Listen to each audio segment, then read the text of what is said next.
네, 오늘 4주차고요. 오늘 믹스처 모델을 주제로 이제 김하연, 류은서, 조민수가 이제 저가 이제 발제를 할 예정이니까 다들 열심히 들어주시면 감사하겠습니다. 그럼 은서를 위해 다들 박수 한 번만 이제 힘내라고 박수 한 번만 부탁드려요. 네, 믹스처 모델 발표할 류은서이고요. 시작을 해보겠습니다. 먼저 마코프 스위칭 모델하고 멀티 프로세스 모델 설명한 다음에 이제 믹스처 그 다음 것들을 이제 나머지 분들이 설명을 해주실 거예요. 그래서 먼저 마코프 스위칭 모델을 설명을 할 건데 마코프 스위칭 모델이란 어쩌고저쩌고 다 말하기 전에 그 마코프 체인 다들 들어보셨을 텐데 그거랑은 아예 다른 거라 그냥 다른 거다라고 생각을 해주시면 되고 마코프 스위칭 모델이란 시계열 구조가 시간이 지남에 따라서 하나의 상태에서 다른 상태로 전환될 수 있도록 스위칭 될 수 있도록 허용하는 모형입니다. 그래서 이 모델 구조식 여기 보면은 상태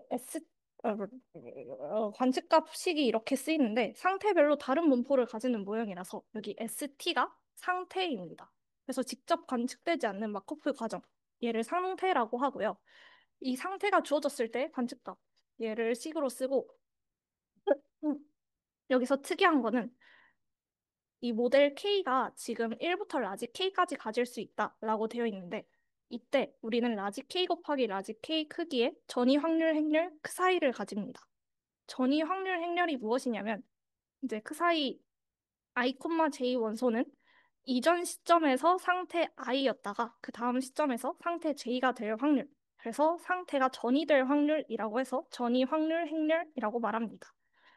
그래서 이거의 예시로 마코프 스위칭 리그레션 모델이 있는데 리그레션이니까 이제 회귀 모형이죠. 예, YT는 원래 일반적인 회귀 모형은 YT는 FT 프라임 베타 플러스 엡실론 T 이렇게 나와 있는데 얘는 개수 개수 벡터 베타가 원래 고정되어 있습니다. 근데 마코프 전환 회귀 모형에서는 이 베타 대신에 베타 ST로 쓰고 이 오차항의 분산 얘도 VST로 쓰게 됩니다. 그래서 얘가 뭘 뜻하냐 하면은 회귀 계수가 숨겨진 상태 ST에 의존을 하고 오차항의 분산 얘도 상태에 따라서 바뀐다.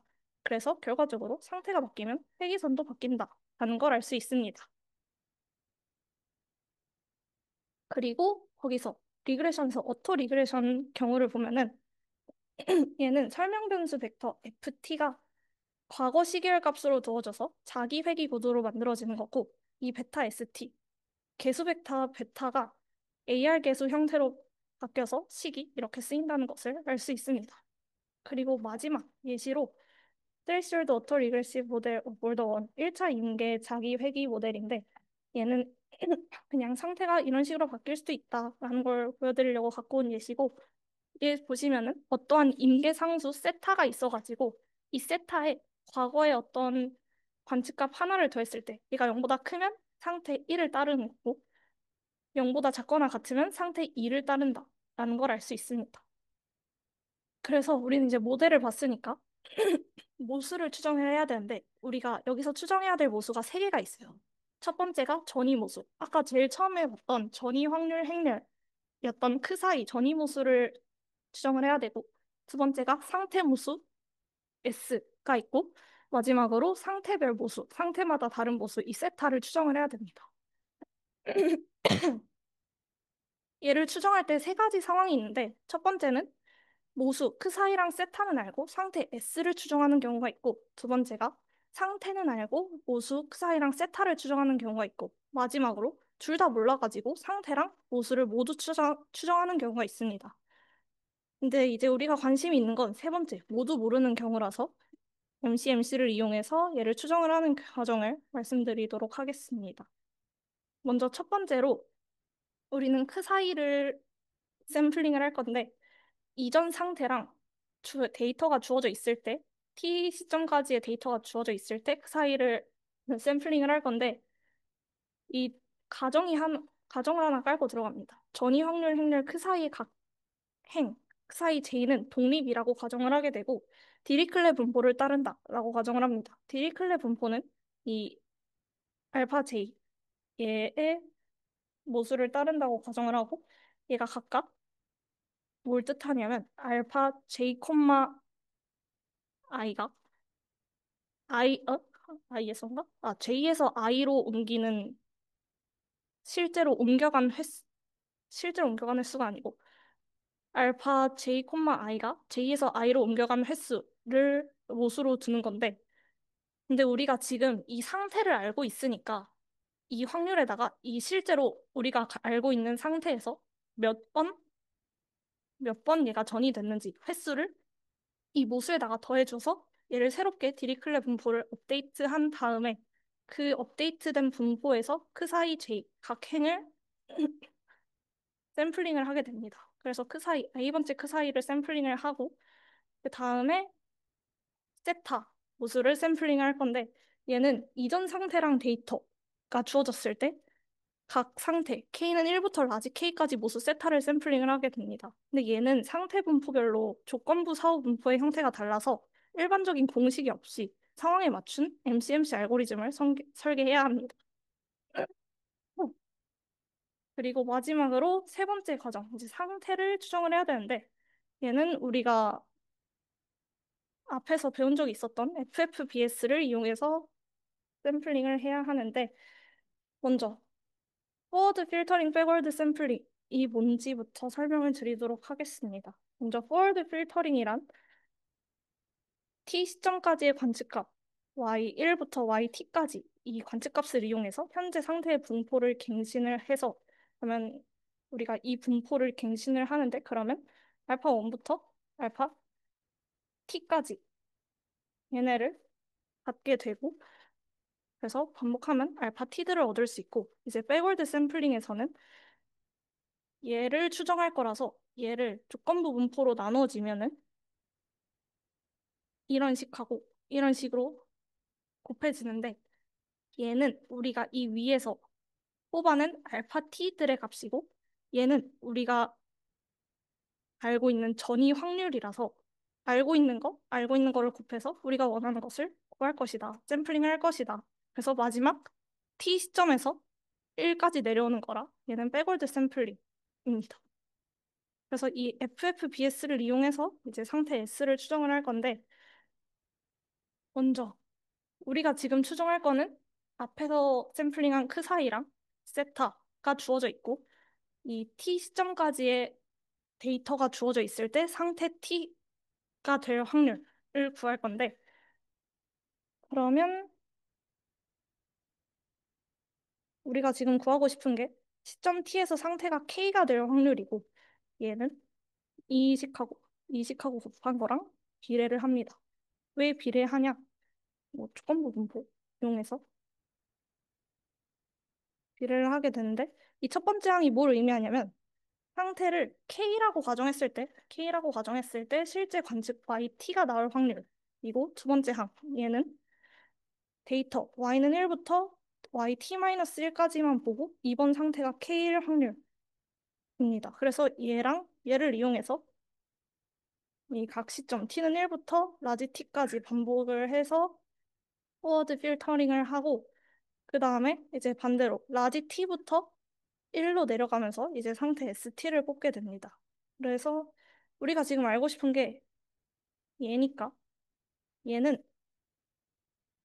여기 보시면 이렇게 비례하는데 여기서 바뀐 거는 그러니까 라지 T에서 스몰 T로 바뀐 거예요.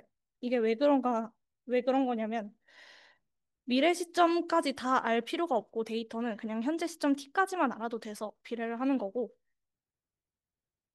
그러면 얘가 다시 뭐랑 비례를 하냐면 얘와 얘의 곱이랑 비례를 합니다.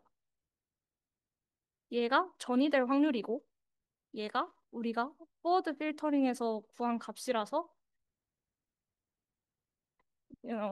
얘를 구할 수 있게 되고 그래서 완벽하게 다 계산을 했으니까 1부터 라지 K에 대해서 다 계산을 해서 정교화를 해서 상태를 모으면 S를 추정할 수 있습니다. 그리고 다른 모델로 Hierarchical Mixture of Experts, HME라고 불리는 게 있는데 얘는 모델을 계층적으로 배열해서 더 복잡한 패턴을 설명할 수 있게 한 확장입니다. 얘는 이 식이 이렇게 될 거다라고 가정을 깔고 시작하는데 모수가 너무 많아가지고 모수부터 설명을 하고 다른 걸 말씀드리겠습니다. 여기서 아, 에타가 뭐냐면 에타가 어디서 나오냐면 여기서 나옵니다. 에타는 표본 분포의 모수고 라지 x는 여기서 나오는 라지 x는 외부 설명 변수이고 이 t-1은 t-1 시점까지의 데이터이고 여기 나오는 이상한 g식 있죠. 얘가 혼합 가중치라고 이 전문가 모델에 부여되는 확률이에요. 그래서 얘를 따로 게이팅 펑션이라고 부르고 얘가 각 전문가 모델이 제시하는 분포 그리고 마지막으로 감마. 감마는 여기서 나옵니다. 감마는 가중치 함수를 정의하는 모습입니다. 그래서 에타가 아니라 세타는 감마랑 에타를 갖고 있는 건 아닌데 그래서 세타는 게이팅 모수랑 전문가 모델 모수로 이루어진 모수입니다. 그래서 전체 분포가 가중치 곱하기 전문가 모델 PDF의 합으로 이루어진 믹스처 구조라는 것을 알 수 있습니다. 그리고 얘를 지정을 하려면 인덱스가 두 개가 필요한데 하이라키컬 모델이니까 계층이 필요하고 그 계층에서 어떤 모델을 선택할지 얘를 알아야 되니까 두 가지 인덱스가 필요한 건데 첫 번째 인덱스가 오버레이 인덱스, 어떤 계층을 선택할 건지를 말하는 인덱스이고 모델 모델 타입 인덱스 M이 이 오버레이를 하나 선택하면은 그 안에서 어떤 모델을 선택할 건지에 대한 인덱스입니다. 그래서 가중치 함수를 좀 더 자세히 보면은 이 가중치 함수도 그냥 이럴 것이다 라고 가정을 한 건데 얘와 얘의 곱으로 이루어져 있죠. 가중치 함수가. 첫 번째 항, 얘는 오버레이를 선택할 확률입니다. 그래서 어떤 오를 뽑을 것인가에 대한 확률이고 이 두 번째 항이 선택된 오버레이에서 어떤 모델을 선택할 확률, 그래서 M에 대한 확률입니다.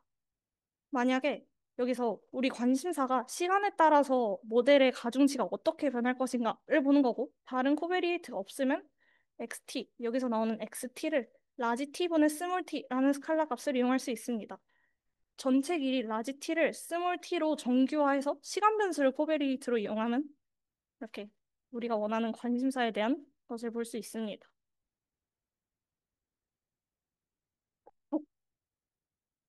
그리고 멀티 프로세스 모델 에 대해서 설명을 할 건데 먼저 멀티 프로세스 모델 설명하기 전에 여기에 나오는 모수들을 말씀드리겠습니다. 알파가 알파가 계속 나올 건데 알파가 모델을 규정하는 불확실한 요소, 전이 확률이 될 수도 있고 분산이 될 수도 있고 뭐 여러 가지가 될 수 있는 불확실한 요소이고 그 알파는 어떠한 인덱스 셋 A에 포함되는 요소입니다.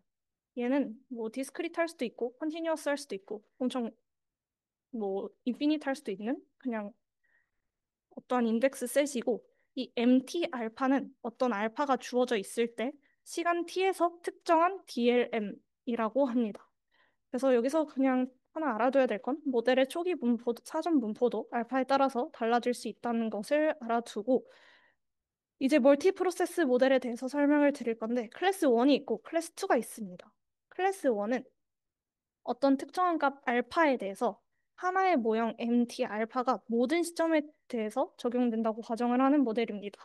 얘는 그래서 전체 시계열 동안 하나의 DLM이 계속 유지가 되고 얘를 정의하는 그 알파가 뭔지는 불확실합니다.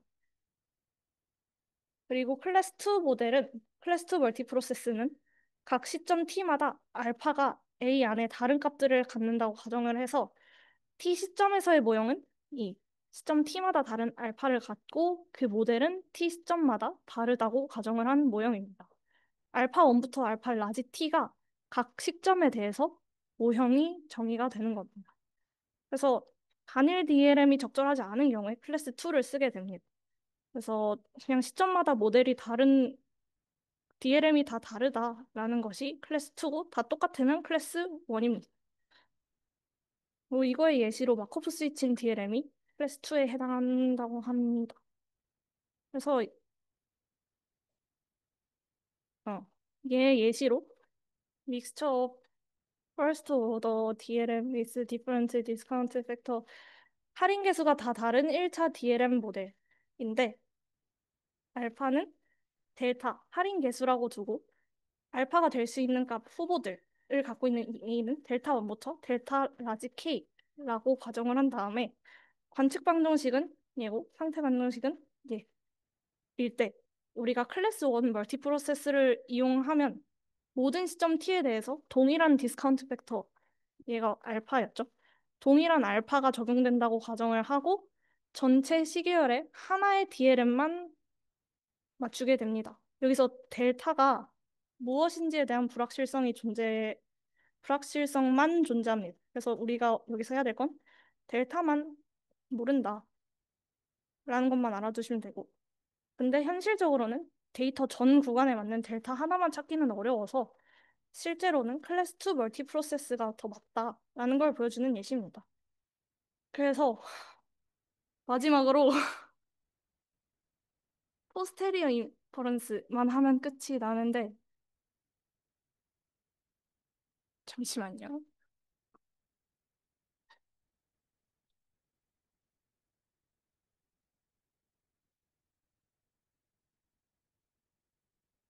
지금 한 게 클래스 1이랑 클래스 2, 클래스 1이랑 클래스 2 모델을 잠깐 요약해서 봤고 이에 대한 포스테리어를 추정할 겁니다. 각각에 대해서.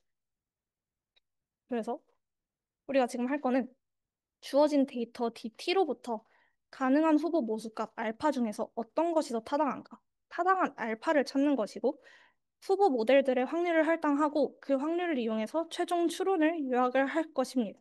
그래서 먼저 클래스 1 모델에서 포스테리어 인퍼런스의 과정으로 첫 번째로 알파에 대한 포스테리어를 구할 겁니다. 이 알파는 조건부 분포에 의해서 얘로 나뉘게 되는데 이 DT가 T 시점까지의 데이터죠. 그래서 얘가 DT-1이랑 YT를 갖고 있는 값이라고 정의가 되어 있어서 여기에 YT가 갑자기 튀어나오게 됩니다. 그래서 얘를 시작할 때 처음에 P 알파 기분 D 제로 아무 정보가 없는 프라이어에서 시작하고 이렇게 새로운 데이터가 들어올 때마다 새로운 데이터 YT가 들어올 때마다 라이클리후드로 갱신을 해가지고 데이터가 들어올수록 이 알파에 대한 포스테리어가 업데이트 됩니다. 그래서 알파에 대한 포스테리어를 구했고 그 다음에 세타 T의 포스테리어를 구할 건데 얘는 그냥 갑자기 이 안에 알파라는 모수를 하나 집어넣고 곱해주고 알파에 대해서 다시 적분을 하면 수학적으로 맞는 식이죠. 왜 그렇게 하냐면 우리가 알파가 뭔지는 모르는데 아까 앞에서 포스테리어 분포를 구했으니까 얘를 이용해서 그 확률만큼 가중을 해서 세타 t를 구하는 겁니다. 그래서 이 세타 t의 분포는 가능한 알파에 대한 가중 평균이라고 볼 수 있습니다. 그리고 세 번째로 그다음 한 단계 앞을 예측을 할 건데 얘도 앞에서 이 세타 t 구한 거랑 똑같이 알파에 대해서 가중 평균을 해서 왜냐면 얘를 아까 구했다고 했으니까 1번 과정에서 구했다고 했으니까 알파에 대해서 적분을 하게 되면은 불확실한 모델 선택을 반영한 혼합 예측 분포를 만들게 됩니다. 그리고 우리가 지금 여기서는 A가 컨티뉴어스한 경우라서 디스크리트한 경우 또 다시 볼까 했지만 과정이 똑같아서 그냥 원래 인테그랄이었는데 그 부분이 시그마로 바뀐 거 말고는 딱히 없어서 넘어가고 이제 클래스 2 모델에서 포스테리어를 추론을 할 건데 여기서는 가정이 좀 필요합니다. 먼저 단일 DLM이 전체 시계열에 맞지 않다는 가정이 있어서 시점별로 모델을 다르게 설정을 하게 되고 인덱스 셋 A를 디스크리트하게 설정을 합니다.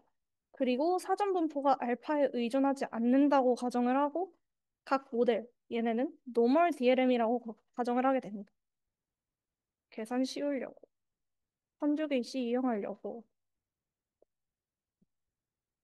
그리고 여기서는 이제 노테이션을 좀 바꾸게 되는데 이게 계속 나올 노테이션인데 저도 헷갈려서 그냥 계속 빨간색 네모로 추가를 해놨습니다. 그래서 필요할 때 그냥 보시면 되고 여기서는 인덱스 셋 A 얘를 원래는 알파 1부터 알파 K라고 줬었는데 지금 귀찮아서 그냥 1부터 라지 K라고 주게 되고 얘가 그냥 원래 알파 K였으니까 얘도 스몰 K로 바뀌어서 어떤 시점 T에서 모델 K를 갖는 거를 MTK라고 간단하게 쓰게 됩니다. 그리고 파이 TK 얘가 말하는 게 뭐냐면 이렇게 가정을 한 건데 T-1 시점까지의 데이터가 주어져 있을 때 YT를 관측하기 전 모델 K가 T 시점에서 선택될 프라이어 확률이라고 합니다.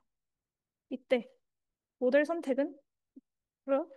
아, 그 전에 전이 확률부터 보면은 얘가 이렇게 주어져 있으니까 비슷한 형태로 이렇게 쓴 건데 얘는 이전 시점에서 상태가 I일 때, 모델이 I일 때, 그 다음 시점에서 모델이 K일 확률, 그래서 전이 확률, 얘를 이렇게 나타나게 되고, 이 모델 선택은 이전 시점에만 의존한다고 가정을 해서 여기에서 얘가 필요한 겁니다.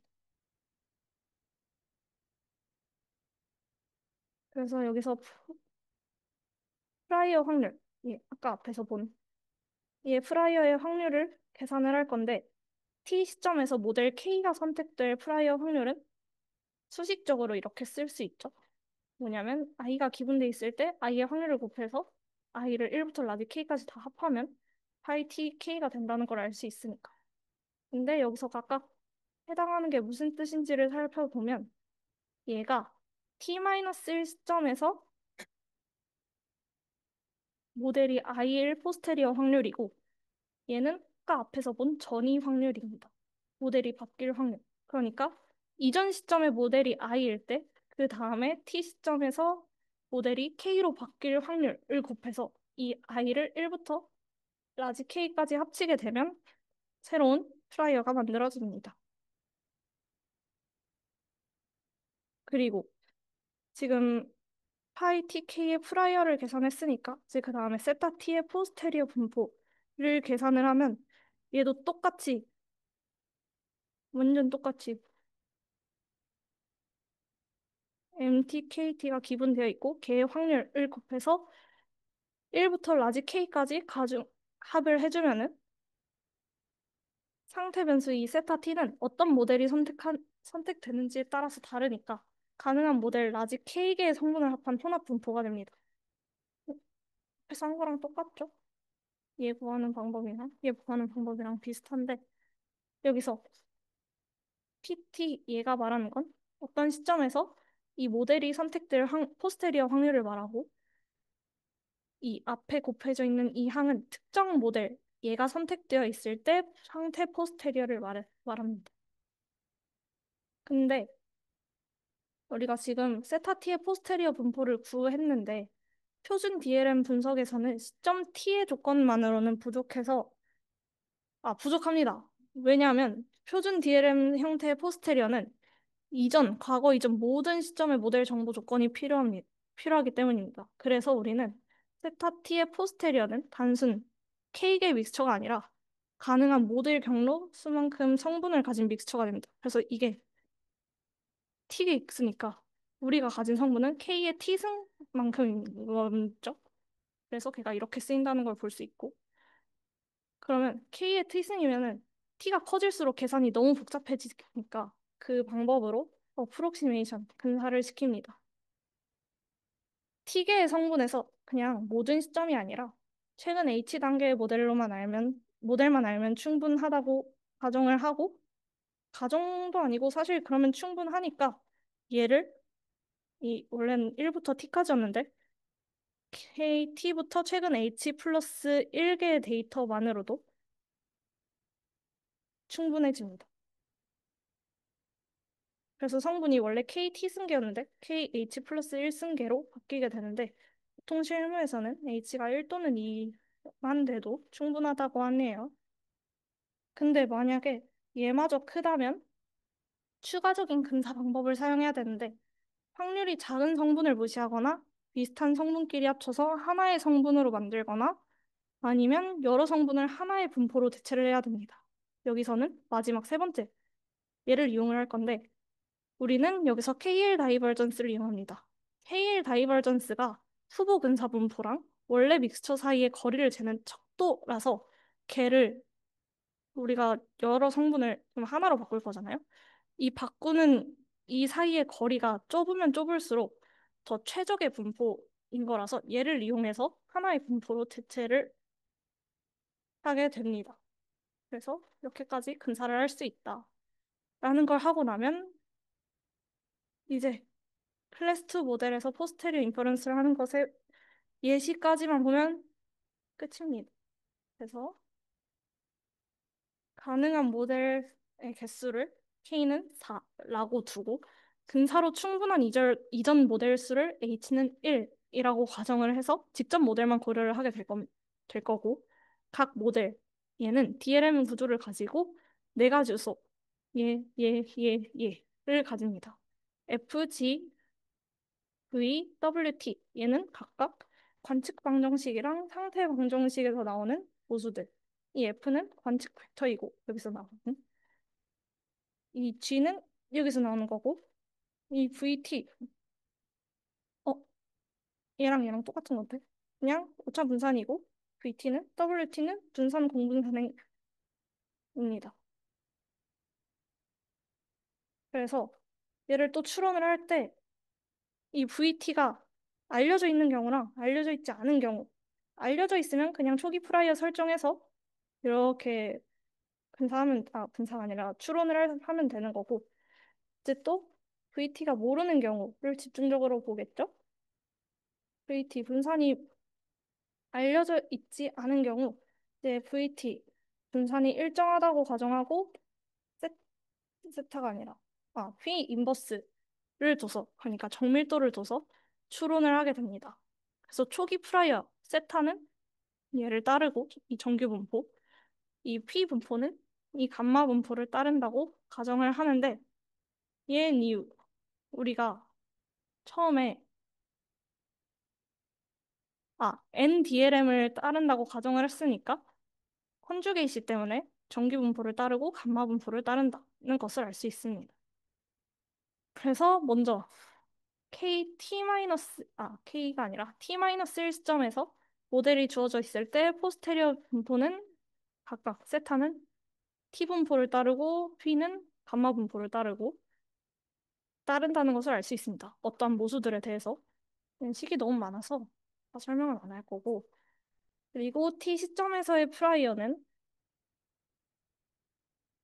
지금 T-1에서 포스테리어를 구했으니까 T 시점에서의 프라이어는 다시 T 분포 이런 아이를 따르고 P는 이런 아이 감마 분포를 따릅니다. 또 어떠한 모수들에 대해서 그리고 한 단계 앞에 예측을 할 때 만약에 이전 시점의 모델하고 현재 시점의 모델이 주어져 있으면 YT 관측값의 분포가 이 T 분포를 따른다는 것을 알 수 있고요. 그리고 얘가 주어져 있지 않은 경우에는 무조건부 분포 얘를 구해야 되니까 얘를 두고 얘가 나올 확률을 곱해서 이 합을 해줘야 됩니다. 어, 해줘야 됩니다. 그리고 YT가 관측된 후에 상태 세타 T의 포스테리어를 이제 구할 건데 세타 T는 그냥 이런 T 분포를 따른다는 것을 알 수 있는데 여기서 봐야 되는 건 그냥 YT를 관측했으니까 평균이랑 분산이 업데이트 되었다. 어, 업데이트 되었다. 오차항도 살짝 보정이 되었다. 라는 걸 보시면 되고 지금 세타 T의 포스테리어만 봤으니까 YT가 관측된 후 정밀도 P의 포스테리어도 보면은 네, 감마 분포를 똑같이 따르는데 지금 데이터가 한 개 들어오면서 자유도가 하나 증가했다는 걸 볼 수 있고 이 예측 오차를 반영해서 업데이트가 됩니다. 그리고 이제 마지막으로 모델 확률 포스테리어까지 구하면은 이제 세타 T 걔를 다 구할 수 있게 되는 건데 이 모델 확률 포스테리어는 이렇게 많은 것들이 곱해진 거랑 비례를 하게 된다는데 얘가 사전적으로 모델 KT를 선택할 확률이고 얘가 이전 시점의 포스테리어 모델 확률 그리고 제일 마지막에 곱해져 있는 얘가 새 데이터 YT에 대한 적합도라서 예측 오차랑 분산이 포함된 식입니다. 그래서 그냥 결과는 모델이 데이터를 얼마나 잘 설명하는지에 따라서 포스테리어 확률이 갱신된다. 라는 걸 알 수 있고, 그래서 앞에서 이제 그냥 필요한 걸 다 구했거든요. 그래서 이 세타 t의 포스테리어가 이렇게 써진다. 라는 걸 알 수 있습니다. 그럼 여기서 K제곱계의 성분을 가진 혼합 분포로 만들어지죠. 근데 또 K가 크면, T가 크면 복잡해진대요. 그래서 얘를 또 근사를 할 거예요. 아까 근사하는 방법이 KL 다이버전스였죠. 이런 혼합 분포를 하나의 분포로 근사를 KL 다이버전스를 이용해서 근사를 할 건데 얘도 너무 복잡해서 결론만 이런 결과가 나온다더라. 그래서 K의 성분만 남는다라는 걸 알 수 있습니다. 여기까지입니다. 이제 좀 더 그 은서가 발제해준 부분에서 좀 더 이제 제너럴한 스테이트 스페이스 모델을 믹스처한다라고 생각을 해주시면 되고요. 앞에서 본 이제 마콥 스위칭이나 멀티 프로세스 모델 같은 경우에는 이제 상태가 바뀌는 상황을 잘 설명할 수 있는 그런 모델들이었고, 이제 기본적으로 DLM, 우리 처음에 두 번째 주차 때 배웠던 다이나믹 리니어 모델을 기반으로 이제 확장을 한 구조였는데, 현실에서는 이제 다이나믹 리니어 모델 말고도 그걸 이제 좀 더 기반으로 훨씬 더 복잡하고 다양한 시계열 데이터를 우리가 마주할 수 있습니다. 그래서 단순히 이제 그 스테이트를 바꾸는 것만으로는 조금 어려운 경우가 있기 때문에 뭐 예를 들어서 잡음이 이따 다 보겠지만 잡음이 정규 분포를 따르지 않거나 아니면 관계식이 비선형인 경우가 대부분 어, 상태를 바꾸는 것만으로도 설명을 할 수가 없기 때문에 이제 다른 모델들이 필요한 거고, 그래서 이 7점, 이게 교재에서 7.3절에 해당되는 내용들인데, 좀 더 일반화된 스테이트 스페이스 모델을 믹스처를 다루고, 그냥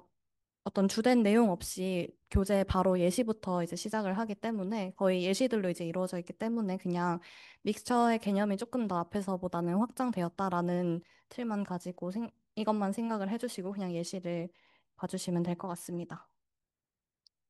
그래서 일단 이렇게 제가 다룰 부분은 크게 세 가지인데 첫 번째는 이제 컨디셔널리 가우시안 다이나믹 리니얼 모델이고 이거는 이제 DLM의 그 컨디션 가우시안 분포가 이제 조건으로 걸려 있는 거고 이 뒤에 두 번째 거는 다이나믹 모델에서 지금 리니어가 빠졌죠. 그래서 리니어라는 가정이 빠진 그런 모델들입니다. 그리고 마지막으로는 이제 어토 리그레시브 AR 모델을 우리가 믹스처를 할 건데 이거는 이제 교재 7.4에 해당되는 내용으로 우리 그 EEG라는 게 뇌파 신호를 얘기하거든요. 그거에 대한 케이스 스터디니까 네, 그렇게 진행을 하도록 하겠습니다. 그래서 첫 번째로 이제 컨디셔널리 가우시언 DLM은 어 일단 전체적인 구조 자체는 일단 다이나믹 리니어 모델이 이렇게 되어 있고 이거는 이제 우리가 많이 봐서 어느 정도 익숙한데 우리가 이제 얘네들을 이 네 개가 있으면은 어떤 다이나믹 리니어 모델이 정해져 있다. 이걸로 이제 우리가 디파인을 할 수 있다라고 배웠었습니다. 근데 이제 음, 이 컨디셔널리 가우시안 같은 경우에는 여기 히든 스테이트 잠재 변수를 하나 추가를 해줄 겁니다. 그래서 여러 개의 DLM 믹스처가 존재를 할 거고 이 상태가 어떤 상태냐에 따라서 우리가 시점마다 어떤 DLM이 적용이 되는지 그 어떤 DLM이 적용될지를 이 스테이트가 결정을 해준다고 생각을 해주시면 될 것 같습니다. 그래서 전체적인 그 파라미터들은 여기에 지금 T 대신에 ST 상태가 이제 잠재 변수로 도입이 돼서 이 상태가 그 파라미터들을 결정을 하고 그 파라미터들이 어떤 DLM인지를 결정을 해주게 되는 겁니다. 근데 여기서 이제 우리가 컨디셔널리 가우시안이라는 얘기는 지금 잠재 변수가 도입이 되었지만 여전히 이게 이제 우리가 어떤 주어진 값이라고 보면은 여전히 이제 그 DLM 구조가 유지되기 때문에 이 컨디셔널리 가우시안 DLM이라고 얘기를 하고 사실 얘는 되게 폭 넓은 엄청난 이제 다양한 모델들을 다룰 그 포용하고 있는 그냥 큰 개념의 클래스 모델이라고 생각을 해주시면 될 것 같습니다. 그래서 예시로 이제 마콥 스위칭 다이나믹 팩터 모델이라는 게 있는데 아까 이제 은서님께서 마콥 스위칭은 잘 설명을 해 주셨는데 여기서는 이제 다이나믹 리니어 모델이 아니고 팩터 모델이에요. 그냥 예시로 봐주시면 되는데 이 팩터 모델이라는 거는 구조적으로는 되게 DLM이랑 비슷한데 관점의 차이에서 조금 다른 모델입니다. 여기 지금 리니어 대신 팩터라고 얘기가 되어 있는데 이 팩터는 아까는 우리가 어떤 잠재 상태를 봤는데 여기서는 이제 정확히 이걸 요인이라고 보는 겁니다. 그래서 여러 개의 시계열이 공통된 소수의 어떤 잠재 요인에 의해서 움직인다는 가정을 담은 스테이 스페이스 모델이고요. 어, 거기에 이제 마콥 스위칭을 추가를 하면은 이 잠재 요인이 어떤 숨겨진 상태 ST에 따라 달라진다라고 생각을 해주시면 됩니다. 그리고 우리가 이게 형태는 다이나믹 리니어 모델이랑 수식 자체는 똑같은데 이거를 우리가 그 팩터 모델에서는 팩터 로딩이라고 그냥 그 회귀 계수인데 그 팩터에 대한 회귀 계수여서 이렇게 팩터 로딩이라는 용어를 쓴다고 합니다. 그래서 각 요인이 시계열에 미치는 영향을 정의를 하고요.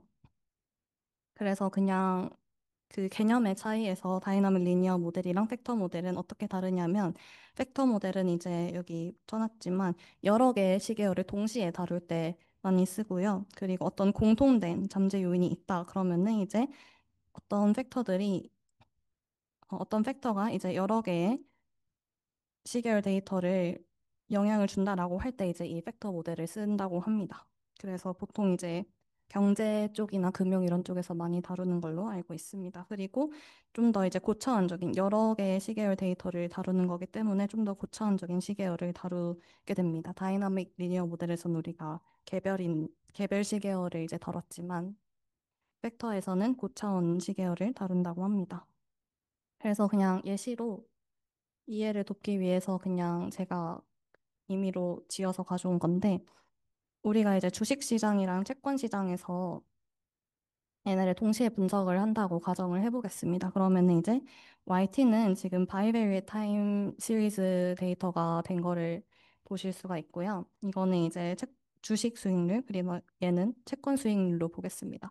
그래서 이거를 이제 다이나믹 팩터로 보겠다라는 거는 두 시계열이 서로 독립적으로 움직이는 게 아니라 어떤 전반의 어떤 공통된 요인, 여기서는 뭐 전반의 어떤 리스크 팩터, 이런 것들에 의해서 이제 영향을 받게 된다, 공통적으로 영향을 받게 된다라는 의미이고요. 어, 그 요인이 이제 시계열이 그 요인에 얼마나 민감한지는 이 아까 말했던 그 팩터 로딩에 대해서 표현을 할 수 있겠습니다.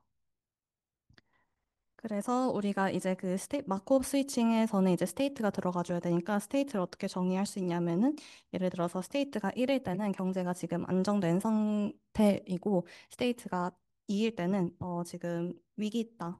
이렇게 스테이트를 해주게 되면은 각 스테이트에 따라서 우리가 이 팩터 로딩이 값이 어떻게 변하는지 볼 수 있는데 예를 들어서 지금 어, 만약에 얘가 이제 스테이트 1에서는 이게 0.5다라고 하면은 지금 채권 수익률은 절반 정도. 지금 얘는 이제 주식이고 얘가 이제 채권이니까 채권 수익률은 한 절반 정도 이제 반영을 한다라고 해석을 할 수 있게 되고요. 만약에 위기기에서는 만약에 이게 2가 된다 그러면은 그 채권 수익률이 엄청나게 그 공통 요인에 의해서 반응을 영향을 받아서 그 요인 충격에 크게 반응하는 거를 보여줄 수 있습니다. 그리고 이제 두 번째 예시는 아웃라이어를 디텍트 하는데 좀 유용한 모델인데 이거는 그 준경님께서도 저번에 발표를 해주신 내용이라서 간단하게만 소개를 해드리겠습니다.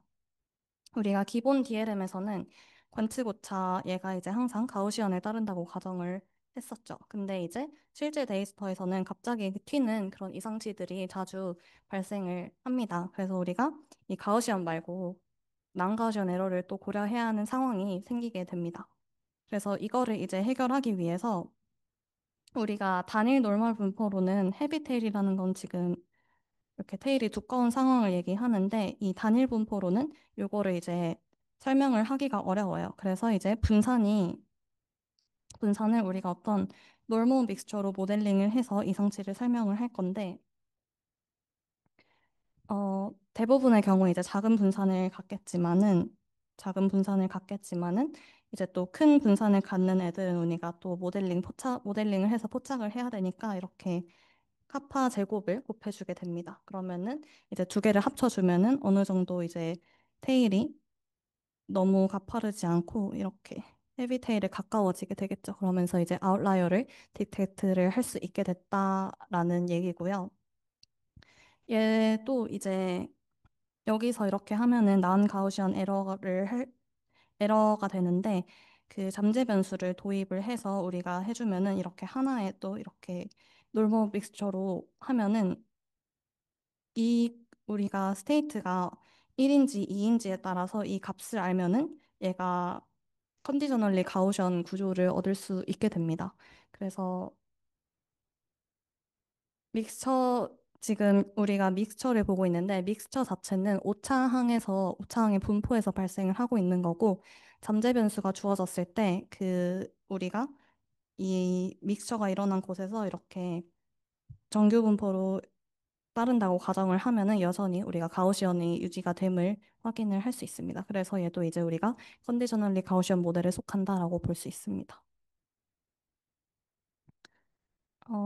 이제 두 번째 그 모델로 넘어온 건데 여기서는 이제 리니얼이 지금 빠졌다는 걸 확인을 할 수가 있고요. 그래서 지금까지 이제 리니어 모델에서 봤는데 실제 데이터에서는 또 이렇게 선형성 가정을 깰 수 있는 그런 데이터들이 많이 있습니다. 예를 들어서 이따가도 나오겠지만 뭐 변동성을 모델링하는 거라든지 아니면 인구 성장 모형 같은 경우에도 이게 그냥 선형성으로 증가하지 않고 어떤 비선형성의 함수를 가지고 움직이는 경우가 많습니다. 그래서 이를 이제 난 리니어를 우리가 이 상태 반정식에서 여기선 지금 리니어였지만 이 어떤 z라는 넌 리니어 펑션을 도입을 하게 되면은 지금 넌 리니어가 있게 되는 겁니다.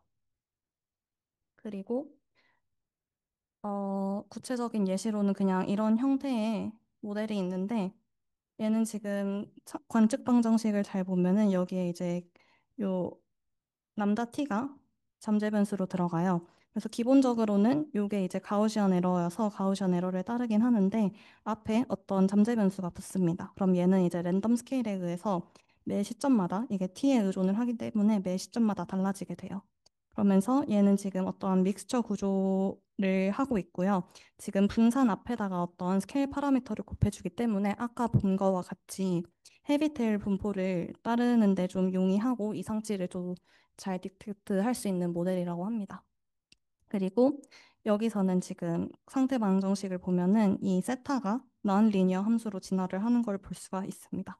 그래서 결론적으로는 우리가 관측 방정식에서는 믹스처를 볼 수가 있고요. 상태 방정식에서는 난 리니어 모델을 써가지고 리니어 모델만으로는 포착하기 어려운 그런 패턴들을 난 리니어 함수로 포착할 수 있다라는 정도로만 이해를 해주시면 될 것 같습니다. 그래서 여기까지가 이제 7.3 얘기 드렸는데 이게 어느 하나에 좀 집중을 해서 하는 게 아니라 여러 가지 좀 그 모델들을 교재를 보면 쭉 나열하는 식으로 구성이 되어 있어요. 그래서 최대한 그냥 큰 흐름, 맥락만큼을 좀 전달을 하려고 한 거고 결국에는 그냥 핵심은 굉장히 우리가 다양한 형태의 믹스처 구조가 가능하다. 마콥 스위칭부터 시작을 해가지고 어떤 상태를 정의하는 그런 믹스처부터 아웃라이어를 설명하는 믹스처 그리고 심지어 이제 난 리니어 다이나믹까지 우리가 믹스처를 되게 여러 형태로 확장을 할 수 있다라는 거고 또 이러한 모델들이 지금 공통점으로 가졌던 거는 컨디셔널입니다. 그래서 컨디셔널로 이렇게 구조를 표현할 수 있게 되면은 그 칼만 필터 우리가 배웠던 그런 계산들을 적용할 수 있기 때문에 실용적으로도 이거를 사용할 수 있다. 그래서 그 저번 시간에 배웠던 PL 메소드가 이 지금 제가 방금 말씀드린 요 두 가지에도 되게 자주 쓰인다고 하니까 그 부분도 한번 확인을 해보시면 좋을 것 같습니다. 궁금하신 분들은. 그래서 이제 7.4로 케이스 스터디로 넘어갈 건데 이거는 이제 어떤 한 연구예요. 그래서 먼저 그 연구에 대한 소개를 간략하게 해드리자면은 이 프라도라는 사람이 이의지 신호를 통해서 어 이의지 신호를 통해서 이제 사람들의 그 인지 과정들을 좀 이제 파악을 하고자 하는 건데 먼저 보면은 그 16명에게 우리가 3시간 동안 간단한 그냥 수학 문제를 풀게 했어요. 그리고 한 3시간 정도 진행을 할 건데 참가자들은 이제 중단을 할 수도 있고요. 포기를 할 수 있는 포기하거나 이제 중단하는 게 허용이 되었습니다. 그래서 아무래도 3시간이나 보니까 이게 아무리 간단하더라도 3시간 동안 간단한 걸 풀게 되면은 지치겠죠. 그래서 그거를 이제 뇌파 신호로 포착을 하자라는 겁니다. 그래서 뇌파 데이터를 어떻게 기록했냐 하면은 요거는 그냥 몰라도 되는 거고, 이 중요한 거는 에폭으로 나눠서 기록을 했다라는 건데, 에폭이 그 EEG 데이터 처리 방식 중 하나로 뇌파를 어떤 특정 자극이 제시되는 순간을 기준으로 전후 이렇게 어떤 구간을 설정을 해서 데이터를 자르는 겁니다. 그래서 여기서는 이제 문제를 화면에 딱 띄워주면은 그거 5초, 그 시점을, 이 문제를 보여준 시점을 기준으로 전 5초 그리고 뒤에 이제 자극 후 8초까지 그래서 총 13초의 길이의 시계열로 기록이 됐고요. 1초에 이제 뭐 120개의 관측지가 있으니까 한 에폭에는 이제 13초의 시계열 데이터가 있으니까 총 1664개의 데이터 값들이 있게 되는 겁니다. 그래서 목표는 말씀드렸듯이 이게 실시간으로 인지 피로를 탐지를 하는 것이고 이거를 이제 실험 초반 15분 그리고 후반 15분에서 EEG 신호가 어떻게 달라졌는지 그 차이를 보려고 하는 겁니다. 그리고 이러한 신호를 이제 AR 모형으로 해봤다라는 내용인데 왜 이제 AR 모형일까에 대한 그냥 이건 책엔 없고 제 나름대로의 해석을 가져왔는데 먼저 일단 시계열적 의존성 은 이제 이의지가 아무래도 이제 시간에 따라서 연속적으로 이어지는 데이터니까 지금 현재의 신호는 그 과거의 신호들 그리고 잡음으로 결합된 결과라고 볼 수 있겠죠. 그래서 이게 이제 AR 모형의 기본적인 과정이랑 잘 맞아 떨어지기도 하고요. 두 번째는 이제 주파수 패턴에 되게 용이하다라는 건데 이 주파수가 이게 알려져 있는 게 대역 그 밴드가 이렇게 나눠져 있다고 합니다. 그래서 얘네들의 형태가 이렇게 생겼는데 이거를 우리가 받아 어떤 이미지 데이터가 들어오면은 우리가 그 신호가 어떤 분류인지를 찾고 싶은 겁니다. 그래서 대충 이제 이거를 우리가 눈으로 봤을 때는 이게 좀 어려울 수 있으니까 이거를 이제 수학적으로 잘 할 수 있는 게 사실 이제 AR 계수로부터 우리가 이 각 주파수에 대한 색이나 이런 것 특성들을 계산을 할 수 있어서 EEG를 할 때는 AR 데이터를 많이 쓴다고 합니다. 그래서 뒤에서도 다르겠지만 요 AR 데이터는 이제 이건 뒤에서 다루도록 하겠습니다. 하지만 이제 우리가 여기 믹스처라는 게 여기서 이제 들어오게 되는데 하나의 단일 AR 모형만으로는 전체 데이터를 설명하는 게 아무래도 어렵겠죠. 그래서 우리는 멀티 AR 프로세스를 쓸 거고 이거는 이제 아까 은서님께서 발제해 주신 멀티 프로세스 모델이랑 거의 내용이 유사합니다. 다만 거기서는 이제 시간에 따라서 바뀌는 거였고 우리는 그 시간의 개념을 에폭으로 볼 겁니다. 그래서 어, 각 AR 모형은 이제 특정 정신 상태를 반영을 할 거고, 각 에폭마다 다른 AR 모형이 선택되도록 설계를 할 겁니다. 그래서 AR 모형 하나당 하나의 그냥 정신 상태를 표현을 하는 거고, 이게 이제 하나의 에폭에 대한 AR 모형을 우리가 만들겠다라는 겁니다. 그래서 우리가 뭐 피로, 휴식, 집중 이렇게 나누면은 각뭐 AR 이렇게 세 개의 후보를 가지고 우리가 각 에폭이 묘기에 해당되는지, 피로에 해당되는지, 휴식인지, 집중인지를 보겠다라는 겁니다. 그래서 AR은 지금 이렇게 K개가 있다고 가정을 하고요. 그 모델 후보의 개수는 우리가 측정하고자 하는 정신 상태의 개수랑 똑같겠죠. 그래서 우리가 만약에 이렇게 세 개를 측정하고 싶다 그러면은 AR 모델의 후보는 총 3개가 있게 되는 겁니다. 그리고 Q는 에폭으로 여기 요 밑에 있는 게 Q입니다. 그래서 전체적인 식은 이렇게 다이너믹 리니어 모델이랑 비슷한데 얘가 지금 Y는 어떤 관측값이고 요 F가 회귀 행렬로 이 열들이 그 과거 관측값들을 모아놓은 거예요. 그래서 과거 관측값에다가 요 세타를 곱해주면은 세타는 그 AR 계수 벡터여서 우리가 지금 과거 관측값 그리고 어떤 잡음으로 지금 현재 관측값을 표현하고 있다. 그래서 이게 지금 AR 구조를 따르고 있다라는 거를 확인을 해주실 수가 있고 요거는 원래는 이제 이게 시간에 따라서 바뀐다라고 하는데 이 실험에서는 그냥 요 부분은 얘를 그냥 I로 두고 얘를 0으로 둬가지고 시간에 따라서 변하지 않게 그러니까 다이나믹이 아니라 그냥 스태틱으로 본다고 합니다. 그래서 어, 최종 AR 모형은 그냥 아까 말했듯이 지금 현재 관측지는 자신의 과거 피계 값의 선형 결합이랑 잡음으로 설명이 되고요. 하나의 에폭은 하나의 AR 가정으로 모델링 하겠다. 이것만 알아두시면 될 것 같습니다. 어, 요건 이제 좀 그 PPT로 바꾸는 과정에서 약간 이게 이렇게 있었던 게 좀 이동이 된 건데 그 전체 흐름을 설명을 해드리자면은 먼저 우리가 여기서 지금 에폭 8에 대한 데이터를 모델링하고 싶다고 생각을 해볼게요.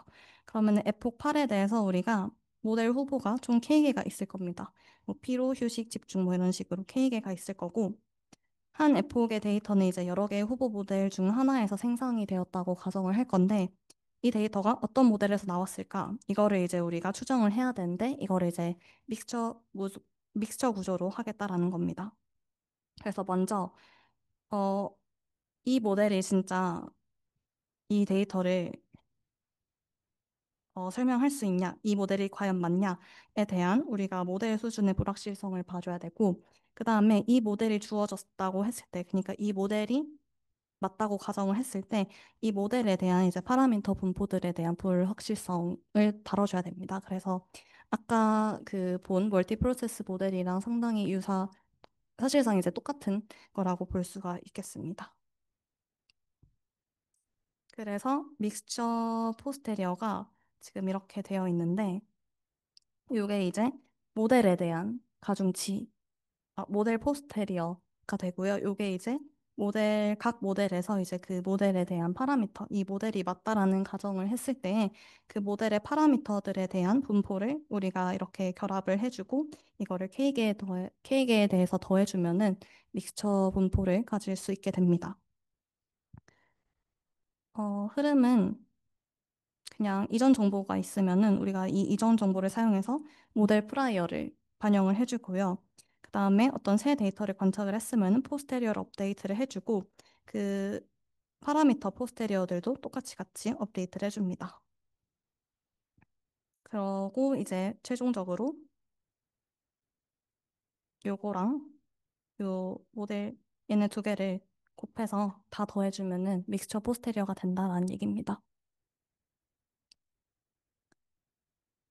음, 음. 그래서 파라미터는 지금 우리가 추정해야 되는 파라미터는 이 세타랑 요 감마 이거는 프리시전이고요. 어 이게 이제 그 에폭 1에서의 그 믹스처 포스테리어인데 이게 똑같이 파라미터 포스테리어고 이게 모델 포스테리어입니다. 그래서 파라미터 포스테리어는 우리가 라이클리후드랑 파라미터 프라이어에 대해서 곱을 해주고 비례식을 써주면 되는데 이 파라미터 프라이어에 대해서 우리가 지금 다루질 않아서 이 파라미터 프라이어에 대해서 먼저 알아보고 그 다음에 이 식을 또 전개를 해보겠습니다. 이 프라이어 같은 경우에는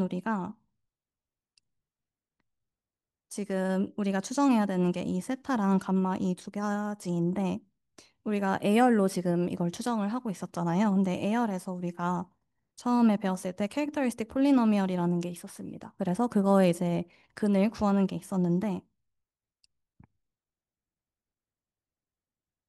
우리가 이 세타를 직접 추정하기보다는 다음과 같은 A열의 캐릭터리스틱 폴리노미얼의 리시프리컬 루트에서 우리가 분포를 주어서 추정을 하겠다라는 게 이제 아이디어고 이게 EEG 데이터에서는 이렇게 많이 한다고 하더라고요.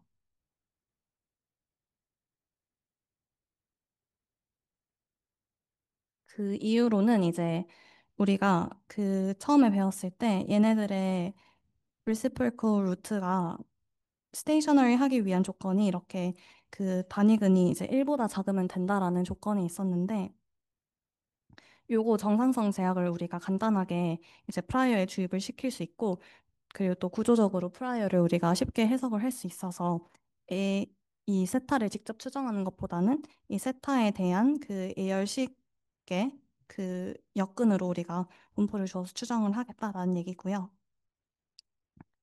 그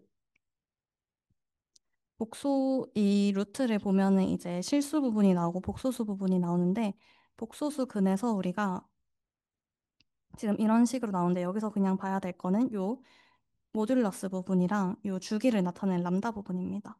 그래서 모듈러스랑 람다에 대한 우리가 프라이어를 정의를 해줘야 되고 지금은 그냥 임의의 어떤 디스트리뷰션을 정의를 이렇게 해두겠습니다. 그 다음에 실근에서 우리가 봐줘야 되는 거는 그 그냥 그 실근 그 자체를 봐주면 됩니다. 그래서 이걸 R이라고 표현을 하면은 이 모듈러스 복소수근에서 이 모듈러스 부분은 이 주파수 대역의 색이라는 게 아까 이렇게 알파, 베타 이런 식으로 여러 개가 있었잖아요. 걔네들이 얼마나 센지를 봐주는 거고 요 람다는 그 웨이브렌스로 세기가 아니라 그 이제 주기를 판별을 하기 때문에 이게 어떤 정확히 이런 식으로 되는 건지 아니면 이렇게 주기가 많은 건지 이런 거를 봐주는 거라고 생각을 해주시면 됩니다.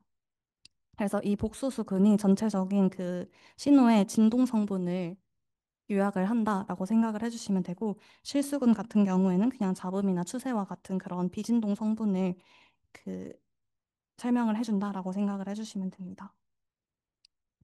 그리고 세타는 그렇게 하고 이제 프리시전은 그냥 우리가 예전부터 이제 계속 배워왔던 그런 감마 프라이어를 사용을 해주시면 되고 이 실험에서는 알려져 있다고 가정을 합니다.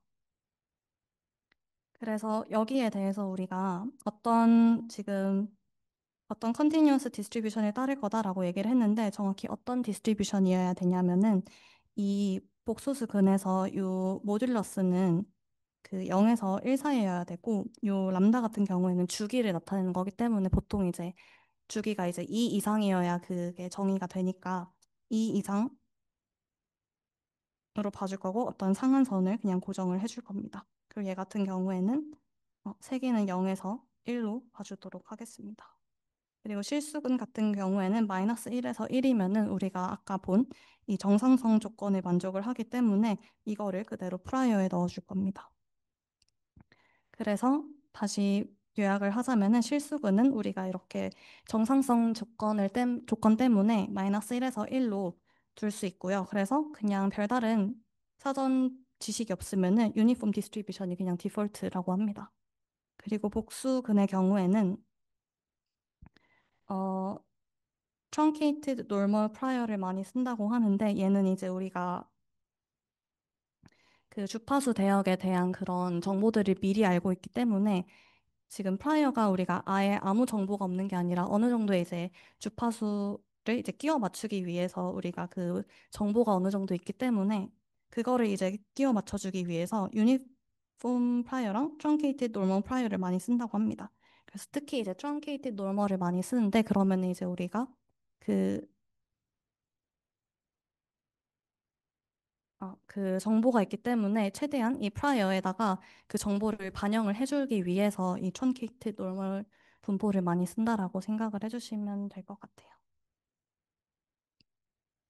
그래서 다시 이제 posterior inference를 진행을 하면은 joint prior에서 지금 요 truncated normal이 이게 지금 세타에 대한 식이고 이게 지금 프리시전에 대한 식입니다.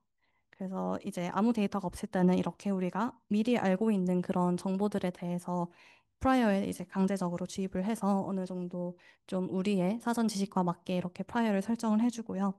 Q가 이제 1일 때는 에폭 1 데이터를 본 겁니다. 그러면은 업데이트를 해줘야겠죠. 그래서 업데이트하는 식은 이렇게 되어 있는데 얘는 그냥 네, 식이 너무 복잡해서 그냥 넘어가고 이런 식으로 우리가 지금 데이터 1이 들어왔을 때 세타랑 감마를 업데이트를 해줍니다. 그 다음에 이제 K1에 대한 모델들에 대한 프라이어도 다 업데이트를 해주고 걔네들을 이제 다 아까 이게 이제 모델 포스테리어가 되는 거고 이게 파라미터 포스테리어가 되는 거예요. 그래서 각 모델에 대해서 그 파라미터 분포들을 다 곱해준 다음에 걔네들을 각 모델에 대해서 다 더해주면은 믹스처 포스테리어가 된다라는 얘기입니다.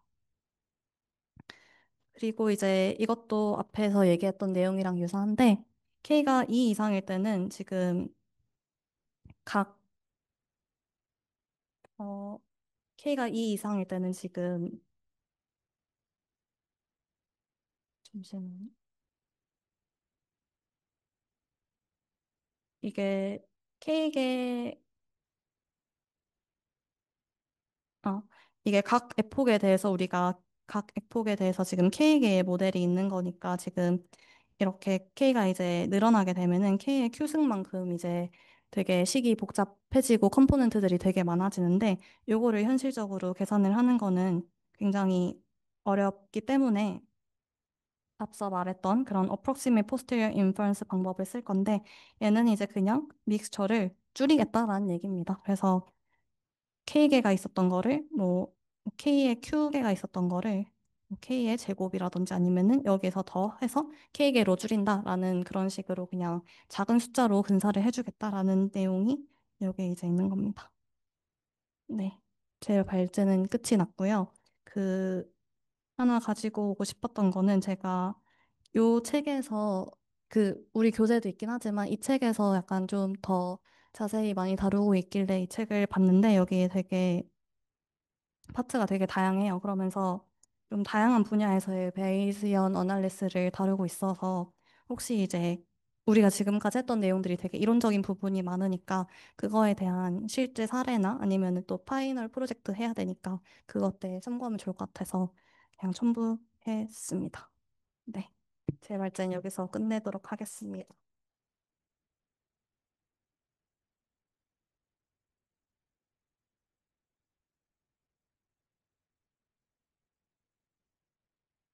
아, 아. 네. 아, 죄송해요. 제가 이어서 할 거고요. 네. 제 하는 거는 뭐 그렇게 오래 걸리지도 않고 그렇게 막 어려운 내용도 아니니까 네, 너무 걱정하지 마시고 이제 들으시면 될 것 같습니다. 일단 먼저 이제 제가 할 내용이 그 스토캐스틱 볼라틸리티 모델인데 일단은 먼저 이제 볼라틸리티 모델을 얘기하기에 앞서서 일단 변동성이 뭔지에 대해서 이제 모르시는 분들도 있을 것 같아서 간단하게 그거부터 설명을 하자면은 저희 그 금융 데이터를 분석할 때 보통 이제 수익률 말고 잘못 말했어요. 가격이 아니고 이제 보통 수익률을 쓰게 되는데 여기 식을 보시면은 수익률 변화는 다음처럼 이제 그 PT가 가격일 때 수익률을 이렇게 표현을 해주고요. 그 수익률을 그러면 우리가 가격 대신 왜 쓰냐 했을 때 이제 수익률을 이 식을 보시면은 이게 지금 가격의 차분이랑 식이 구조가 유사한데 이렇게 이제 수익률을 좀 가격의 차분을 이용해서 구해주면은 이게 평균이 0에 가깝고 분산이 일정하게 나타나는 이제 스테이셔너리 성질을 갖게 돼요. 그래서 이제 그 스테이셔너리 성질을 갖고 있어야 저희가 어떤 모델에 적합시킬 수 있기 때문에 수익률 데이터를 이제 많이 쓴다 이렇게 생각해 주시면 될 것 같고 그래서 이제 수익률 데이터를 보면은 평균이 0이고 이 분산이 시그마 제곱 t를 이제 갖게 되는데 우리가 이제 오늘 분석할 그 변동성이 시그마 제곱의 t다 이렇게 생각해 주시면 될 것 같습니다. 그래서 이제 우리가 왜 금융 데이터를 분석할 때 이 변동성을 많이 쓰게 되는데, 금융 데이터를 분석할 때 이제 변동성을 많이 분석하게 되는데, 그 이유를 살펴보면은 이게 아래 있는 게 코스피 지수예요. 그래서 이제 코스피 지수를 보면은 여기 이렇게 빨간색으로 표시된 게 약간 변동성이 튀는 부분인데, 그 뭐 한 2010년 뭐 이쯤이면은 뭐 금융위기 그리고 뭐 2020년 이쯤이면은 뭐 코로나가 있겠죠. 그래가지고 이제 보통 이제 변동성이 시장의 변동성은 어떤 큰 사건이 이제 일어났을 때 보통 변동성이 크게 이제 계속해서 유지되는 현상이 있고 그거를 이제 변동성의 군집 현상이라고 하는데 그 변동성이 이제 시간적으로 집중되는 경우가 많기 때문에 수익률 자체를 예측하기 어려워도 이 변동성은 예측하지 예측할 수 있지 않을까 하는 아이디어가 이제 제시돼서 이제 변동성을 분석하는 거고요. 원래 우리 그 변동성을 분석하는 기존의 이제 시계열 데이터 모델을 이제 살펴보면은 그 아치랑 가치를 많이 썼어요. 그래서 여기 아치 P 식을 보면은 그 XT가 뭐 수익률이라고 했을 때 보통 이 시그마 제곱 T 제곱 이렇게 표현을 하고 여기서 변동성 시그마 제곱 T가 이렇게 다음과 같이 뭐 어떤 과거 이제 가격의 그 제곱합으로 표현이 되는데 이렇게 그 아치가치 모델을 보면은 원래는 이제 변동성이 과거 관측값의 그냥 다중합으로 죄송합니다. 그 디터미니스틱하게 결정이 돼요. 근데 오늘 저희가 이제 스테이트 스페이스 모델을 배우고 있잖아요. 그래서 여기서 살펴볼 이제 볼라틸리티 모델에서는 이제 아까 봤던 이제 변동성이 이제 상태식 그러니까 레이턴트 베리어블로 표현이 되고요. 그래서 아까 그대로 살펴보면은 여기 RT가 이제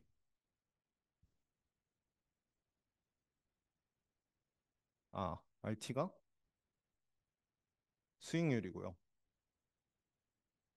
그래서 평균이 0이고 이제 변동성을 시그마 제곱 t로 가지게 되는데 시그마 제곱 t가 이렇게 익스포넨셜 뮤 더하기 XT로 표현이 돼요. 그래서 약간 뮤는 그 어떤 기본적인 변동성을 나타내는 값이라고 생각해 주시면 되고 XT는 약간 추가적인 뮤에서 추가적인 이제 그 변동성 편차를 이제 생각해 주시면 될 것 같습니다. 그래서 그 추가적인 이 변동성인 XT를 저희는 이제 상태식으로 모델링 해줄 거고요. 그 XT는 AR 원 모델로 여기서 교재에서는 AR 원 모델로만 이제 표현을 해서 모델링을 했었는데 그래서 오늘은 이 AR 원 모델에 대해서만 살펴볼 거고 AR 원 모델이니까 뭐 그 전 시점 딱 한 시점 값으로만 표현이 돼서 다음과 같이 표현이 되고요. 이랬을 때 여기 그 앞에 가지는 이 AR 원 모델의 파라미터 p가 여기 그 변동성이 얼마나 지속될지를 나타내는 파라미터고 그래서 그 입실론이 가지는 이 분산 평균이 0이고 분산이 V인데 V는 변동성의 스케일 그러니까 얼마나 변동성이 심하게 되는지 그걸 나타내 주고요. 뭐 그냥 여기 밑에 AR 원 모델이 스테이셔너리하다고 가정하면 초기 값은 뭐 이렇게 된다. 그냥 그거는 알아두시면 될 것 같고요. 그래서 이제 변동성 p가 나타내는 게 p가 0에 가까우면은 상태가 거의 독립적이라 그 변동성이 전날의 가격에 이제 영향을 크게 받지 않는다. 이렇게 생각해 주시면 되고 그 phi 값이 1에 가까우면은 오늘의 변동성이 이제 과거의 값에 강하게 의존한다. 이렇게 생각해 주시면 됩니다. 그래서 이제 저희가 그 계속 이제 DLM을 배웠었는데 DLM에서는 두 가지 조건이 필요했어요. 첫 번째가 선형성이고 이제 두 번째가 정기성인데 그 선형성에 이제 또 두 가지로 나눌 수 있어요. 선형성을. 그래서 이제 관측식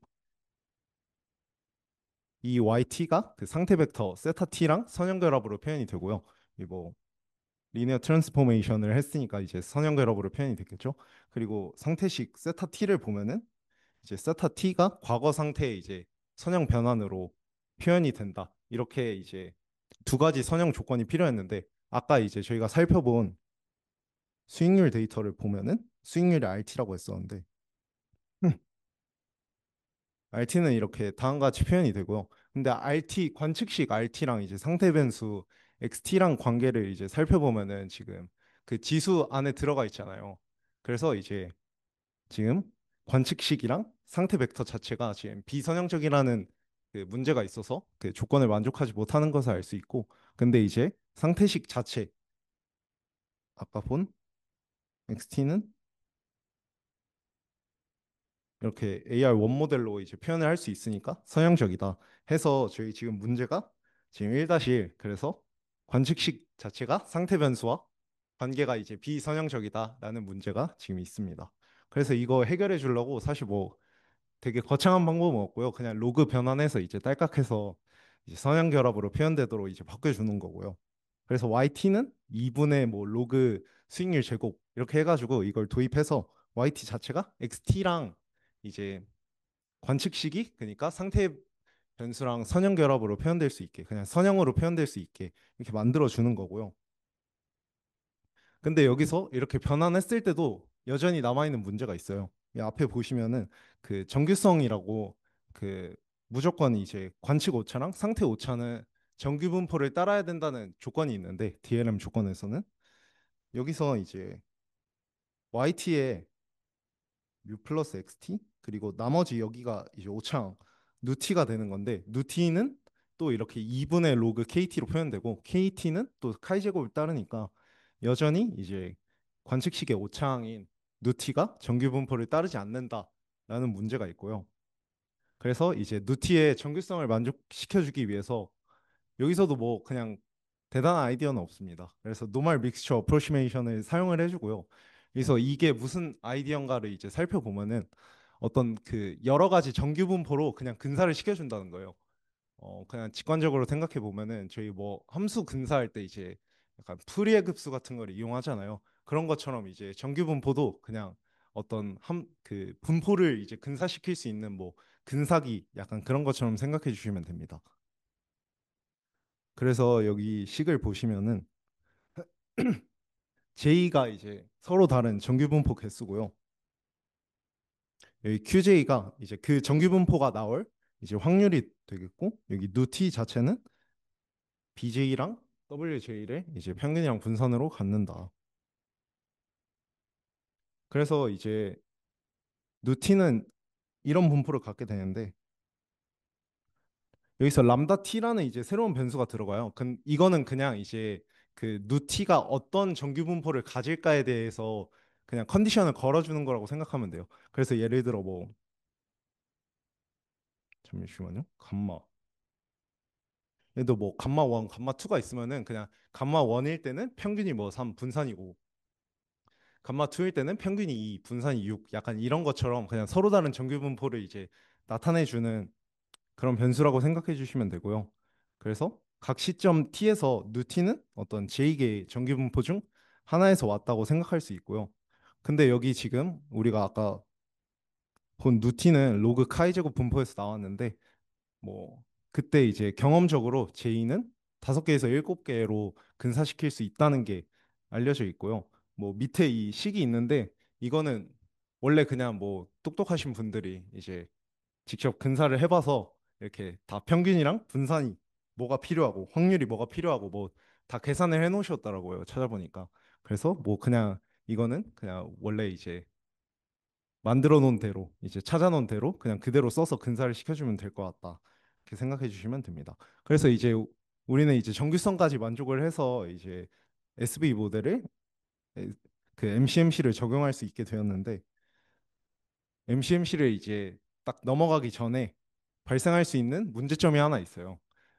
그거를 이제 먼저 살펴보면은, 우리 그 SV 모델에서 우리 상태 변수 XT랑 그 뮤를 따로 뒀어요. 그래서 YT는 그 로그로 변환했을 때 이렇게 표현이 되는데, 우리가 어떤 데이터를 이제 관측하고 이제 뮤랑 XT를 샘플링하는 과정을, 그 상황을 생각을 해보면은, 예를 들어 YT가 이제 10이 나왔어요. 그리고 이제 뮤랑 XT를 이제 깁 샘플링으로 하나씩 이제 번갈아 가면서 샘플링 해줄 건데, 예를 들어 데이터를 10이라고 이제 주어져 있는 상황을 보고 예를 들어 뮤를 6이라고 뽑았다고 생각을 해보면은, 그 XT는 뭐가 나와야 될까요? 그죠? 4죠. 그래서 이제 XT는 4. 뭐 예를 들어 뮤가 7이 나오면 XT는 3. 뭐 이런 식으로 이제 그 두 변수 사이에 이제 그 코릴레이션이 강하게 나오는데, MCMC를 할 때 이제 중요한 게 그 두 변수 사이에서 이제 코릴레이션이 발생하지 않고 이 파라미터 스페이스 자체를 이제 골고루 도는 게 중요한데, 지금은 이렇게 오토 코릴레이션이 심해가지고 변수들 사이에 그 추정 효율이 떨어진다는 문제가 있어요. 그래서 이거를 어떻게 해결하는지 보면은, 그냥 간단하게 이제 상태 변수 ZT라는 걸 도입을 해줄 건데, ZT 자체는 그냥 U 플러스 XT라는 거를 이제 그냥 그대로 바꿔준 거고, 원래 이제 아까 말씀드렸던 대로 XT랑 뮤랑 XT를 이제 번갈아 샘플링해서 이제 코일레이션이 심하다 이런 문제가 있었는데, 그냥 이거는 새롭게 바꿔줬어요. 그래서 YT를 보고 이제 데이터를 보고 10이에요. 10입니다. 그러면 이제 ZT는 가깝게 나오게 되는 게 이제 10 근처겠죠. 뭐 10 근처에서 이제 그 ZT가 가깝게 나오게 될 텐데 그 다음에 이제 뮤를 뽑게 되면은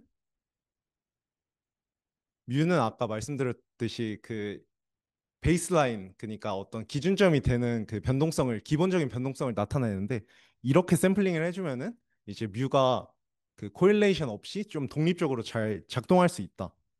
독립적으로 잘 샘플링할 수 있다. 이렇게 생각해 주시면 됩니다.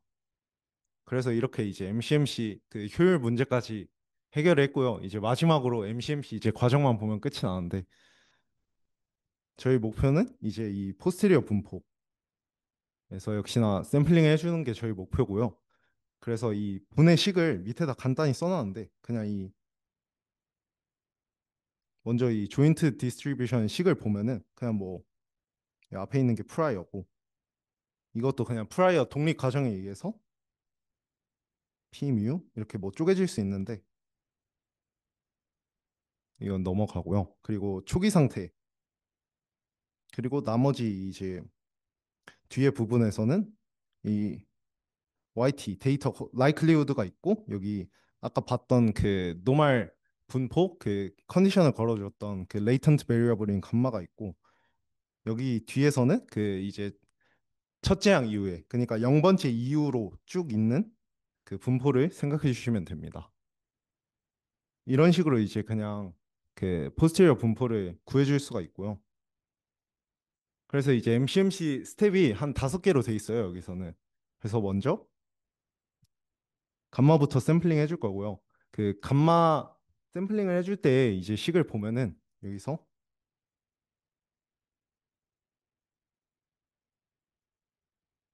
QTJ란 게 여기서 QJ 곱하기 무슨 정규 분포 이렇게 돼 있는데 그냥 간단하게 여기서 우리가 살펴볼 게 이제 감마 T는 J일 때 YT, JT잖아요. 그냥 그 식을 그냥 이렇게 비례식으로 표현해서 풀어준 거고 그러면 likelihood 곱하기 prior잖아요. 그랬을 때 여기 likelihood는 지금 정규 분포를 따르고 있고 여기 그냥 들어가는 게 QJ라서 샘플링식이 이렇게 된다. 이렇게 보시면 되고요. 아까 봤듯이 감마는 그 V의 누의 그 정규 분포의 평균과 분산을 결정해주는 그냥 변수 역할을 해주고요. 그리고 이제 두 번째로 P를 이제 샘플링 해줄 거예요. 근데 P를 샘플링 해줄 때는 여기서 그 MH 알고리즘을 적용해서 샘플링을 해주는데 먼저 이제 포스테리어 분포가 다음과 같이 좀 더럽게 표현이 되어 있어요. 이런 식으로 이제 여기도 likelihood 곱하기 아니다. 여기서는 그냥 likelihood를 이렇게 쪼개준 건데 사실은 그래서 보시면 이거 자체가 우리가 P는 그 AR1 모델의 그 조건을 만족시켜주기 위해서 그 정상성 조건을 만족시켜주기 위해서 이런 이제 프라이어로 B가 0에서 1 사이다라는 조건이 필요해서 프라이어가 이렇게 들어간 거고 여기가 likelihood라고 생각해 주시면 됩니다. 이 앞에 있는 게. 그래서 이제 맨 첫 번째 있던 그 Z0를 따로 빼주고 그 다음에 T는 일시점 분포부터 이렇게 쭉 가는 건데 여기 그 첫 번째 그 Z0에 대한 분포를 이제 보게 되면은 여기 이렇게 나와 있는데요. 그 T는 일시점 이후에 분포는 지금 정규 분포를 따라가지고 샘플링하기가 쉬운데 그 맨 첫 번째 그 Z0일 때의 분포를 보면은 정규 분포를 안 따라서 이제 샘플링하기가 어려워요. 그래가지고 저희가 이제 쓴 게 결국은 MH 알고리즘을 통해서 이제 샘플링하자 이거고 그 이제 증명이라고 해야 되나? 아무튼 그 수식을 써놓은 게 여기에 있어요. 그래서 뭐 그냥 기본 아이디어만 이제 살펴보면은 저희가 결국 샘플링하고 싶은 타겟 분포는 이거 포스테리어 분포 이거고 근데 우리가 지금 샘플링 할 수 있는 건 여기 피스타 피예요. 정규 분포를 따르니까. 그래서 이제 그 프로포절 분포를 좀 더럽게 썼네, 필기를. 아무튼 여기 그 샘플링 할 수 있는 거를 프로포절로 두고 샘플링을 이제 구해줍니다. 원래 여기 그 MH 알고리즘 식을 보면은 이렇게 돼 있잖아요. 어세텀스 이제 확률인데 1, 여기 타겟 분포 그리고 이제 제한 분포 이렇게 들어가는 거고 이거를 이제 계산을 해주게 되면은 결국에는 우리는 이제 정규 분포에서만 샘플링을 하고 이제 그 샘플을 받아들일지 말지는 그냥 이 샘플링 할 수 없는 그 A fee에 대한 그 likelihood B를 이제 보고 샘플링 결정해 주면 되고요. 여기서는 그래서 MH 알고리즘을 사용해서 여기서 fee는 이렇게 샘플링 해 주면 된다. 이렇게 보면 되겠습니다. 그리고 뮤랑 이제 누를 이제 샘플링 해줄 건데 이거는 사실 되게 쉬워요. 그래서 여기서 보시면은 그냥 그 컨주게이션을 이용해서 그 노멀 포스테리어 분포를 둘 다 갖게 돼요. 그래서 여기서는 그냥 깁 샘플링을 통해서 그냥 노멀 분포에서 쉽게 샘플링 해줄 수 있고요. 마지막으로 이제 Z라는 이제 레이턴트 베리어블을 저희가 FFBS로 이제 그 트래젝토리를 쭉 뽑을 건데 이거 앞에서 설명했으니까 뭐 간단하게만 설명을 하자면은 지금 여기 관측식이 YT로 이렇게 나타나져 있고 상태식 ZT가 이렇게 있을 때 먼저 이제 포워드 필터링에서는 저희가 프레딕션이랑 업데이트를 이제 반복하게 되는데 YT를 이제 관측하기 전에 ZT의 프라이어 분포를 먼저 예측을 해줄 거예요. 그래서 다음과 같이 이제 데이터를 보기 전 매 시점에 프라이어 분포를 예측을 해주고요. 그리고 그 다음에 이제 데이터 YT가 관측된 이후에 그 포스테리어를 업데이트 해줄 겁니다. 그래서 그 식을 여기 이렇게 나와져 있고요. 데이터를 관측한 후에 이제 포스테리어 업데이트 해주는 과정이고 그 초기 값일 때는 값이 그냥 이렇게 정의된다. 라고만 이제 알아주시면 됩니다. 그리고 이제 포스테리어를 이제 각 시점별로 업데이트를 해준 거니까 저희는 이제 원하는 거는 트래젝토리 경로 전체를 이제 뽑고 싶은 거잖아요. 그 레이턴트 베리어블에. 그래서 결국 여기서 해주는 게 백월드 샘플링을 해주는 거고 이 단계에서 저희는 그 Z 0부터 ZT까지의 트래젝토리를 만들어 줍니다. 그런 식으로 저희가 이제 뽑고 싶었던 레이턴트 스테이트 트래젝토리를 FFBS를 통해서 이제 샘플링을 해주는 거고 마지막으로 이제 MCMC 그 예시가 하나 있는데 여기서 뭐 근데 앞에서 이제 MCMC 과정을 이제 쭉 설명을 했으니까 사실 MCMC를 하기 위한 빌드업이었잖아요. 그래서 뭐 여기서 예시에서 MCMC를 적용하는 게 나오지 않을까 했는데 여기서는 그냥 뭐 딸깍해서 결과가 이렇더라 정도만 나와 있어서 그냥 저도 그 아이디어 정도만 설명하고 넘어가겠습니다. 여기 이제 보시면은 여기가 영국이랑 미국의 이제 환율 데이터고요. 여기는 일본이랑 미국의 환율 데이터라고 하더라고요. 그래서 여기 빨간색으로 표시해 놓은 게 그 변동성이 약간 튀는 그 지점을 표시해 놓은 거고 뭐 이것도 책에 있는 설명을 읽어봤는데 여기 뭐 튀는 그 사건이 뭐 EMS 탈퇴 뭐 그런 무슨 뭐 단체 탈퇴 뭐 그런 거에서 이제 비롯된 변동성이라고 하더라고요. 그래서 이거는 뭐 그냥 그렇다 정도만 하고 이거는 넘어가면 될 것 같고요. 그래서 이제 프라이어를 저희가 어떻게 설정할 거냐. 그게 중요한 건데 결국 여기서는 저희는 이제 방금 본 게 일일 변동성 데이터를 본 거예요. 하루하루별로. 예, 그래서 이제 천일까지의 데이터를 본 건데 저희가 사실 그 장기적인 걸 보는 게 아니고 일일 데이터를 이제 보게 되면은 변동성이 조금 변화가 오래 지속될 거라고 판단을 하잖아요. 저희가 기간이 긴 거보다는. 그래서 그 fee 자체를 저희가 아까 그 1 근처로 두게 되면은 변동성이 이제 오래 지속될 거라고 그렇게 이해해 주시면 된다고 했는데 그래서 이제 fee의 프라이어 분포를 다음과 같이 1, 그리고 분산은 0.01 이렇게 설정을 해주는 거고요. 그 아까 V가 이제 변동성 스케일이라고 했었는데 얼마나 변하는지 그 V의 이제 프라이어를 또 설정을 해줄 거예요. V의 프라이어를 설정할 때는 저희가 데이터를 보고 이제 설정을 해주게 되는데 데이터 이제 YT의 분산은 결국에는 그 레이턴트 베리어블 ZT의 분산과 여기 누티의 분산으로 쪼개지게 돼요. 이 식을 여기 이렇게 나와 있는데 그냥 ZT는 XT 플러스 뮤고 근데 뮤는 상수니까 이제 날라가겠죠 분산해서 그래서 XT의 분산이고 XT를 이제 그대로 써주면 이거고 이 식에서 뭐 그냥 이제 계산해주면 되겠죠, 간단하게. 그래서 다음과 같이 나온다.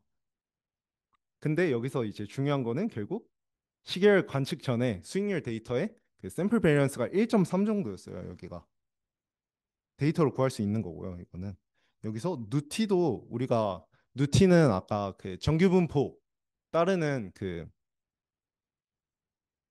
이게 관측 오차에서 그 아까 우리가 정규 분포 근사시킨 변수였는데